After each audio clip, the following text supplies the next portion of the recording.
Hello and welcome to the first video in this three-part series about solo travelling. What a budget! In this video I'll look at transport, look at all the options, how to travel on a budget, along with some money saving tips and advice. The second video will be all about accommodation, and the third will cover everything else: money, apps, safety, mobile phones, saving money, and much more. I've been travelling around the world since 1976, although I had a family holiday to Mallorca back in 1972. Over the years I've encountered a fair few issues whilst travelling, but it's only in recent years that I've started filming and documenting my travels for my YouTube channel. Planning is the key to solo travel. Planning where to go, how to get there, where to stay, how to get around, how to stay safe, and of course financial planning are all key to travelling on a budget. Don't get carried away by circumstances, friends or events around you and be tempted to overspend. Set your daily budget and stick to it. My daily budget is £75 for all food, drink, local transport, entertainment and accommodation. In fact, everything except the flights. During this three-part series, I'll look at different travel topics in turn, giving you my advice for solo travel based upon my experiences, and I'll offer some other options as well to help you travel better. Travelling isn't a holiday, and there are big differences. And I covered those differences between holiday and travel in a previous video, which is linked in the description and at the end of this video. But we start with a disclaimer. I'm not going to be promoting or recommending any of the companies or services that I mention in this video. I'm using my own words based on my experience and knowledge from 50 years of travelling. So let's get started with where to go and how to get there.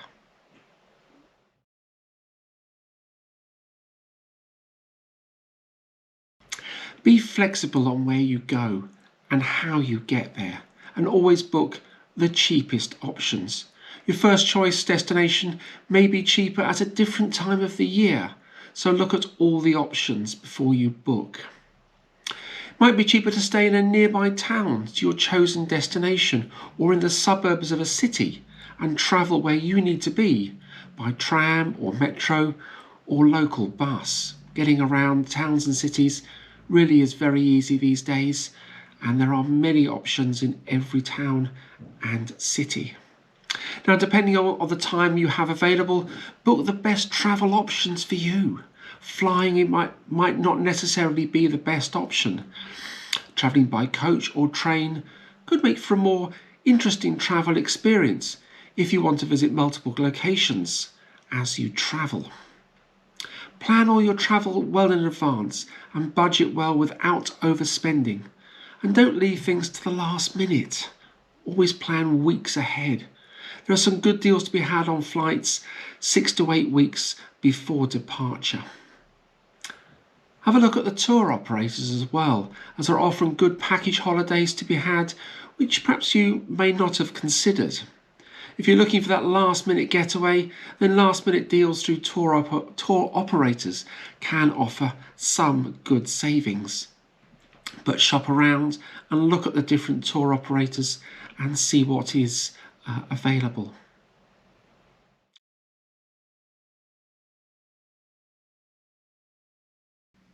Is flying the cheapest option, or is intercity train or coach a better travel option for your needs? Check flight options through websites like Skyscanner or Kayak. Other websites are available, and then book direct with the airline. Compare prices with other airlines and from nearby airports, as against travelling by bus or train on shorter distances of a few hundred miles. Savings can work out in your favour if you do that. And I'll cover the cost of trains and coaches later in this video. Be flexible on the destination of choice and book the best option for your travel needs. Always pay for travel using a credit card. This way you get better protection if things go wrong. And also, if you have to wait for a refund, you can book alternative tickets without having to wait for that refund to arrive in your bank account. And I'll look more at finances in the third part of this series. Airlines, including budget airlines, have sales, so look out for these and try and take full advantage of any discounted fares. Major airlines offer air miles or Avios points, so collecting those is a good way of saving money and spending the points on future trips or upgrades.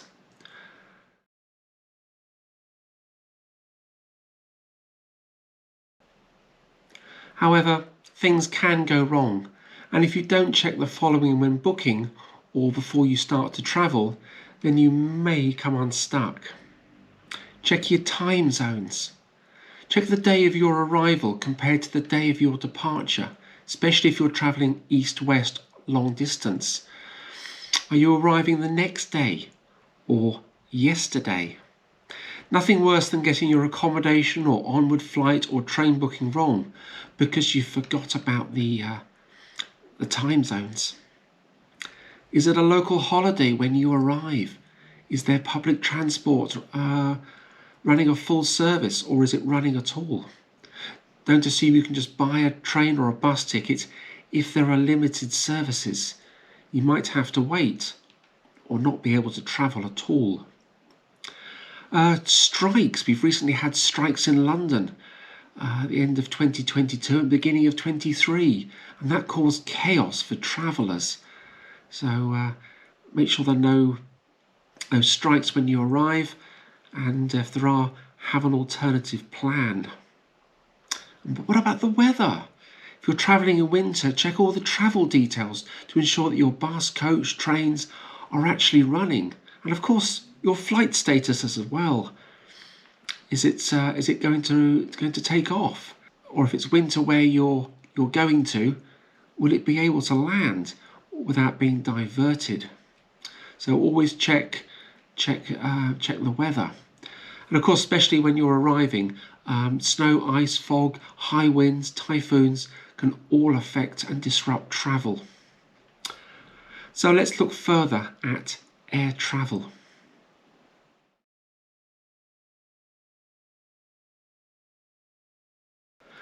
As I travel on a budget, I rarely visit my first choice destination, as it's often cheaper to go elsewhere, given the time of year that I'm planning to travel. I look at nearby airports as an alternative. Cities like London have several airports, many used by budget airlines. Always try and fly on a budget airline, as the costs per flight can be noticeable compared to a major airline. And make sure you comply with all the baggage rules as well and other regulations. Cheapest fares are often early in the morning or late at night, so plan for a very long day. I often fly between 6 and 7 in the morning and around midnight as well. It does make for a long day, but the fares for those flights are cheaper than travelling at midday. So be flexible on when you travel, as changing the day often brings about better prices. Avoid going away for the weekend. Avoid flying on a Friday to a Monday because they're peak times. Travel midweek and avoid popular times like school holidays and the month of August. Fly out on a Monday, come back on a Wednesday or a Thursday. The prices for those flights will be a lot cheaper. Arrive at the airport early. Allow for traffic and other delays, especially if you're arriving on public transport by bus or by coach. Now, I work in the transport industry and I do a lot of airport runs in a coach, driving the coach. And I had a passenger the other day. Well, she was travelling to Stansted Airport and she didn't leave enough time. She missed her flight to Budapest and in turn missed her onward connection to Dubai and her cruise ship.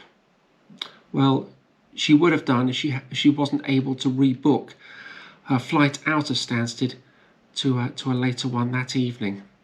If she couldn't have done that, that would have been a very expensive mistake. So always leave plenty of time, especially when travelling on public transport to an airport. Late night or peak time travel buses or coaches are often busy, so don't take a chance on being able to buy a ticket. Have a time ticket for a service whenever you can and wherever possible. Check the times in advance, including the actual travelling time, and allow for delays. I've used buses in Eindhoven, Dublin, Drogheda and London.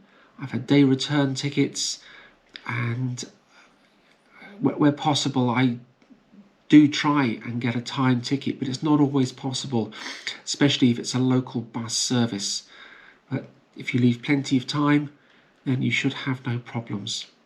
And I'll talk more about bus and coach travel later in this video, and also about tickets as well. Know what terminal you need as well. That's another one to look out for. Heathrow in London has 5 terminals. Dublin has 2, and so does Lisbon. And I got a little caught out in Lisbon myself just a few months ago. I took the metro, I allowed plenty of time, and I thought the metro would have gone to covered both terminals. It didn't. It went to Terminal 1 and I needed to fly from Terminal 2. And there was a shuttle bus between the 2 terminals. The shuttle bus departed every 15 minutes on a 7-minute journey. Fortunately, I got straight onto the bus and was there at Terminal 2 in a few minutes. But if there'd been a queue, I would have had to wait for the next bus. So always anticipate situations like that and don't get caught out as I did. Travel with cabin baggage only. Know the size and limits for each airline and don't get caught out with additional charges. They can be huge. And never pay for extras. Priority boarding on Ryanair, well, all that means is you end up in the queue for longer. Ryanair are famous for boarding an aircraft before the aircraft has actually arrived, and they send everyone down the stairwells and you wait there for longer and you pay the privilege for that. Your seats are allocated, so no one will take the seats, so you don't need to pay for priority boarding or other similar extras. Just join the queue and save a few pounds there. But do consider using fast track at an airport, especially if it's a busy airport and you're flying at a busy time. It's something I use when I fly, especially if I fly early in the morning, and that can save a lot of time going through security. And allow time to get through security, and remember that budget airlines use separate areas of the airport, which can be quite a walk from the main lounge area. Can take 20 minutes or so to get to a gate, often using a shuttle or extended walkways. And at Stansted Airport they have a shuttle for gates 1 to 39, so allow for that. And arrive at least 3 hours or more before your flight departs. So if you have a 7 o'clock in the morning flight, try and arrange to get to the airport around 3:30 or a little earlier. It will make a difference, especially with the queues at that time going through security. And factor in additional time for returning a rental car if you select that option, or getting from the car parks to the terminal. If you park your car at the airport, I do at Stansted Airport, and I allow plenty of time to get across to the terminal. It is a good 15 minutes on the shuttle bus, And if the first shuttle bus is full, you will have to wait till the next one comes. So you could be waiting there for a good 20 minutes to half an hour, perhaps. So, and avoid dropping off at the airport as well. It's nice to be dropped off at the airport, but the charges can be very high, and taxi firms they pass that charge on to you as the passenger. So don't get caught out there. Look at all the options of getting to the airport and select the best option for your needs. My personal choice is always the metro or the train. However, many towns and cities, as I've said, have excellent bus routes and coach operations to the airport through national or local services. So check all the available routes and select the best option for your needs. Why not look at night flights as well and factor sleeping on a plane? One option is saving money on accommodation. Once had a night flight on Ryanair, and yes, I did manage to sleep. It was very uncomfortable, but when your body says you need to sleep, your body will sleep. It always finds a way. Transfers, airport transfers. Many people fly to one airport in a foreign country and connect through on another airline or another aircraft of the same airline to another destination. So know the regulations at the airport and the country that you're transferring through. You might need a visa to enter the country and then go through and check in for your next flight. You actually have to enter the country through arrivals and then go straight to departures and check in for your next flight.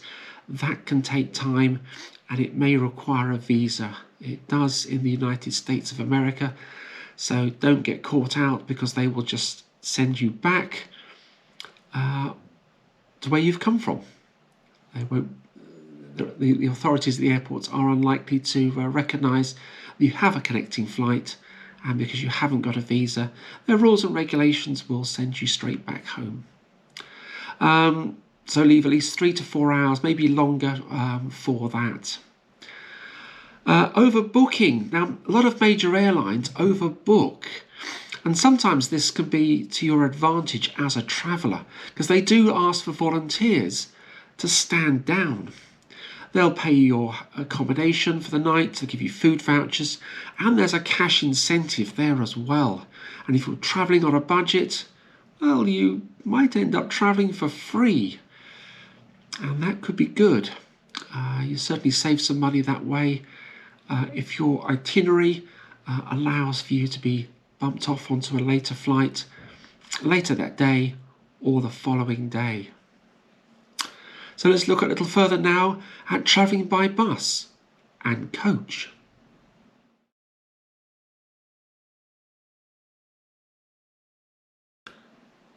So let's start by looking at coach travel. Now, Flixbus operate a network across Europe and England, and you've got National Express in England as well, offering great locations, intercity coach travel. And there are similar companies in other countries as well, so it's an option that's really worth looking at. I do use coach travel a lot myself. I've already talked about getting to an airport by bus or coach, but what about intercity travel, long distance travel by bus and coach? As I said, it's good affordable travel compared to the trains. Trains in England are very, very expensive. Very expensive. So I always opt for coach travel. It takes longer, but it's a lot more affordable, and I always allow plenty of time for that and for any delays on the roads. And there's good rates to be had, especially on overnight services departing around midnight, and this can be good to save money, and also as a way of saving money on accommodation because you sleep on the coach. And I'm pretty sure if I can sleep on Ryanair, I can sleep on a coach as well. I haven't done overnight coach travel myself, but I know plenty of people who have, and they say it's a great way to travel. In England, say National Express offers numerous routes all over the country, as does Flixbus in Europe. Planning road travel well in advance is essential. Make sure you know your stops and the departure times and arrive early. Local buses, especially night buses, they do have a habit of running early, but coaches always do to depart on time, or perhaps a little late, but they very rarely run early. Locate the stop days in advance and know how to get there from where you are and where your stop is actually located. Some city bus stations are rather large, with multiple departures at any given time. So if it's a scheduled service, then chances are that a bus or coach uses the same stop every day. So check with one of the other drivers a few days earlier, just to make sure that you are in the right place and you know where to go and how to get there. And if you're waiting at a roadside stop, there are many of them across Europe and other places, make sure you look out for the coach, wave at the driver so that he knows that you want to stop. Have your ticket ready. Allow time for roadworks and accidents and other delays if you're making a connection at your destination. Make sure you allow plenty of time for any eventuality on the routes, and accidents can slow coaches down enormously. Don't leave plenty of time. Like the lady the other day, you could miss your flight, and that could be very expensive, especially if you have onward travel. Why not travel halfway and enjoy a few hours in a different town or a city, and then catch another coach to your destination, which might be nearer to the airport, or split your tickets from one destination to another and make several stops, and that might work out a little cheaper.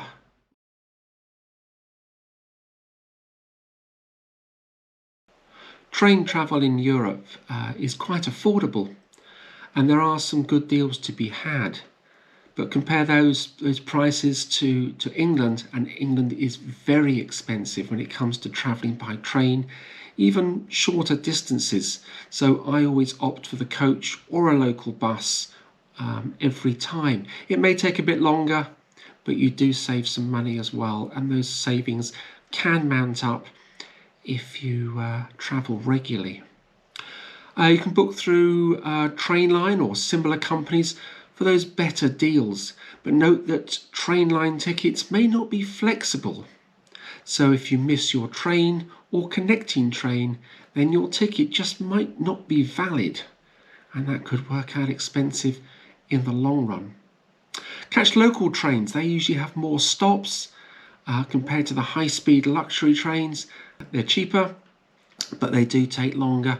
So if you're not in any rush, then opt for local services. And always allow for delays, especially in winter, and allow plenty of time to catch any connecting train or coach or plane if you're travelling to an airport. As with coaches, why not travel halfway? Enjoy a few hours in a different town, sightseeing.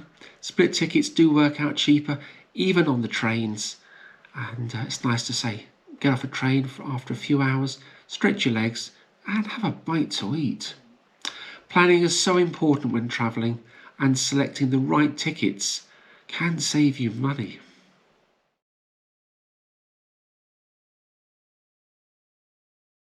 Hiring a car is a great way of getting about. Many people hire camper vans, which can work out more cost effective when factoring in hotel accommodation. But check if this option is right for you. I know many people who do have camper van adventures and they've had a great time, but it's not for everybody, and it's not for me. I prefer other types of accommodation. Look at what you'll be doing and where you're going, and check if there's parking available at your accommodation, and factor in any additional costs like car park charges. And beware of any penalty charge notices, speeding tickets, etc. They can work out very expensive, especially if you find out after you've returned the rental car and the rental company puts a little charge on the top for processing those payments. And always book through a recognised international company, and there are plenty of really good rental companies out there, brands which you would know, and pay all the insurances just in case of any damage. Nothing worse than parking your car in a car park and have somebody scratch it or nick a wheel trim or something else, and you become liable for that cost. And don't use local car hire companies, because the vehicles may be substandard, and on returning they might find a minute scratch somewhere on a wheel trim or on a bumper, and then force you to pay for the cost of repairs. It's usually a scam, so please don't get caught out. And always book the cheapest rental car. I've always done that, and they've never had the car that I've booked, and so they've upgraded me as well. And I've had some very nice cars over the years as well, so and it hasn't cost me any extra money as well. So that's something to bear in mind when booking a rental car.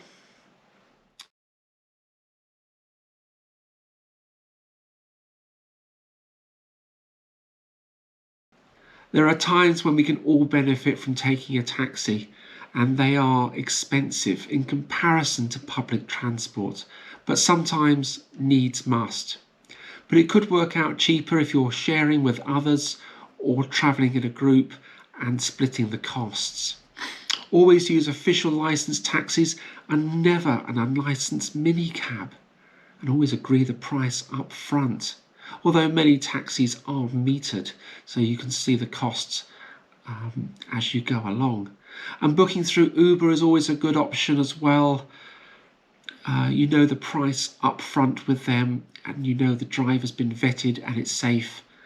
And always check the details before you get into the car. And check your route on Google Maps as well if you're taking a local taxi, an authorised local taxi, and ensure they're going on the best route and in the right direction, especially if it has a meter. This way you ensure you're not being overcharged as a tourist. And there is another option for road travel, and that's hitchhiking. Now, some people hitchhike with positive results, and others may say something different. I've not done this, and I wouldn't, and as I need to ensure my own security and safety. And I'll look more at staying safe in the third video in this series.